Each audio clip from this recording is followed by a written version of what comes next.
Over at HartmannReport.com, my daily take is titled "The Morbidly Rich: A New Name for an Old Problem." And what should we call them? Right? I mean, attending Trump's inauguration today are three of the wealthiest people in America, arguably in the world: Elon Musk, Mark Zuckerberg, Jeff Bezos, and the respective leaders or owners of TikTok, Google, and ChatGPT, who are not quite as rich, but they're all billionaires, right? I believe. So, want near absolute power in America with the approval of at least half of the American public? I mean, we've seen this played out in Russia and Hungary. Just seize control of the media. Just tweak the top secret algorithms that determine, what most people see on Facebook, Instagram, Threads, Twitter X, and TikTok, and algorithmically filter the search results of Google and ChatGPT and control the content of the Washington Post. And you've got it. You've got a dictatorship with the approval of the people. We've seen this in country after country.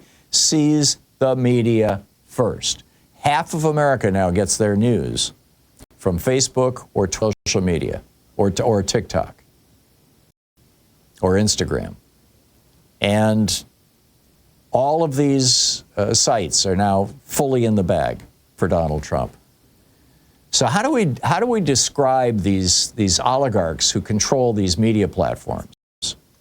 At the founding of our republic, Jefferson referred to them as speculators, moneyed interests, or aristocrats. Those were the words that were generally used to describe the morbidly rich. In the years leading up to the Civil War, they were called the cotton lords or the plantation aristocracy. The late 19th century labeled them the robber barons. And in the 1930s, FDR called them the economic royalists. Now, since the Reagan Revolution, we've just largely referred to them as billionaires. And now there's this new phrase, the tech bros. But tech bros is kind of a positive. They're quite proud to call themselves that. Tech is generally viewed as a positive thing, and bros, Mark Zuckerberg just came out and said, we need more masculine energy in American business culture. Right. So we need a new phrase to identify these oligarchs who are reaching out to seize control of our government, our economy, and our culture. And one that is, generally pejorative. I suggest we call them the morbidly rich. Those of you who've been listening to this program for a long time know that I've been using this phrase for 20 years. And there are a few other people who do. I can't claim that I invented it, but to the best of my knowledge, I'm the first person to popularize it. But there's a reason for this. The Oxford Dictionary describes morbidly as describing something which is unhealthy, not good for you. And a physician, Dr. David Clausen, last year wrote a piece for Psychology Today titled Morbid Wealth, in which he pointed out that really mind-bogglingly rich people very often suffer from severe mental and emotional disturbances as a result of their wealth. They can't trust anybody. They're overwhelmed by the responsibilities of their wealth. He writes, from a societal standpoint, extreme wealth and wealth inequality are toxic. Subjectively, we see the ultra-rich and their descendants suffer from such things as anxiety, depression, addiction, and a loss of meaning and purpose. I had a friend, his name was Jack. His father invented Formica. And Jack was born with a $700 million fortune. And I knew Jack for decades, for a couple of decades. We met in the 80s.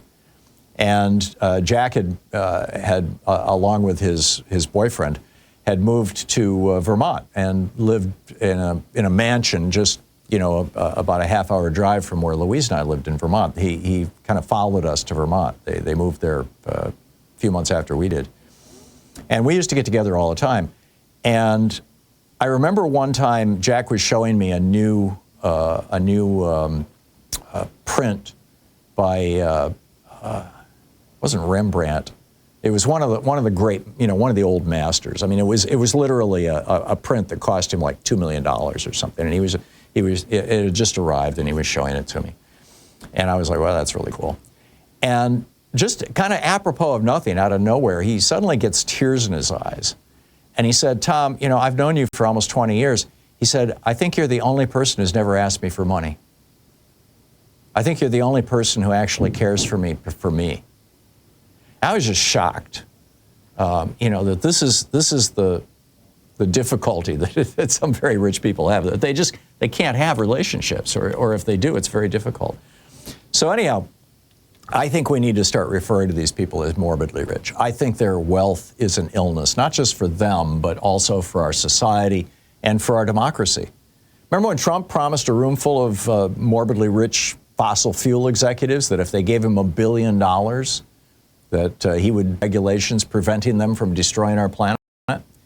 Well, you know, those top 15 oil billionaires in America, just in the months since Trump offered them $1 billion, or offered them the deregulation, have seen their wealth increase by over $40 billion. Over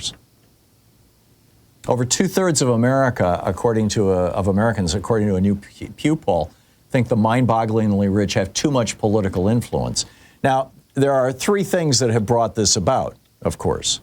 The first is that 5 corrupt Republicans on the Supreme Court in the Bilotti and Citizens United decisions said it's okay to buy politicians, number 1.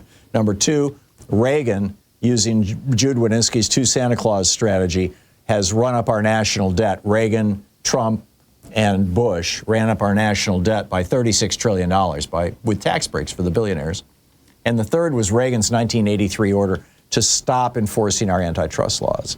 Now, I don't have any fantasies that Republicans are going to put those, are going to do anything about raising taxes on rich people or enforcing antitrust laws, or frankly, doing away with this doctrine that money is just free speech. It's not going to happen. But I do think that we can start preparing the ground for the next Democratic administration, and we can start educating people. And I think using the phrase morbidly rich